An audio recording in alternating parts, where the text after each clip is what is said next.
Asalaamu calaykum waraxmatullaahi tacaala wabarakaatu. Waa walaalkiin Axmed Cabduqaadir oo idiin sida barnaamij aad u xiiso badan.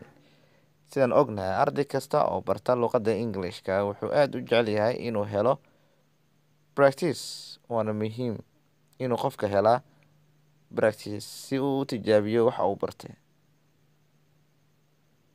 Sidaa awgeed, waxaa laga maarmaan ah inaad heshid qof kugula sheekaysto luqadda Englishka xilli kasta aad firaaqo leedahay. Sidoo kale, waxaa suurtagal ahayn inaad ka heshid goobo waxbarashada ruux markasta kugula sheekaysto luqadda Englishka, maadaama ay kooban tahay muddada la joogo meelaha lagu barto luqadda.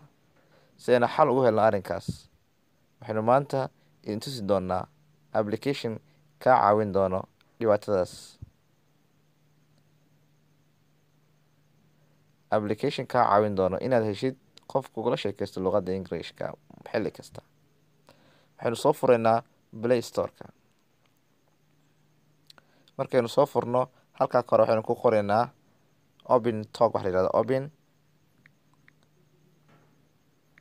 Talk. Open Talk waxaan ku dhufanaynaa Open Talk, midka u koreeyaan ku dhufanaynaa. Open Talk be better by talking social voice app. Kay ku qoran tahay ayaa kuu soo baxayo install ayaan leenahay. Waynu soo dejisanaynaa barnaamijkan. Installing ayuu aadayaa. Installing ka xiraa sugaysaa. Kadib waxaad leedahay Open.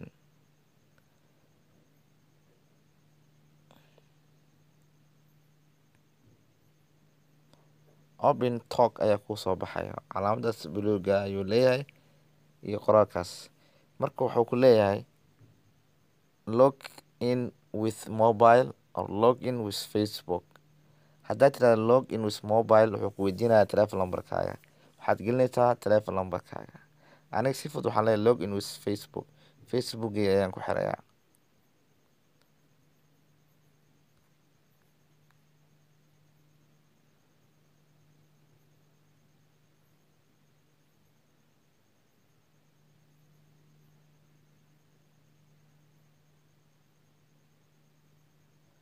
Wuxuu sameynayaa Facebook registering ayuu sameynayaa.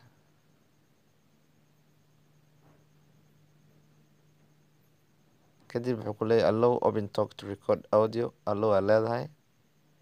Kadib halkaan uu keenayaa select a topic ku leeyahay new places, hobbies, improve English, career and work, general talk, sports.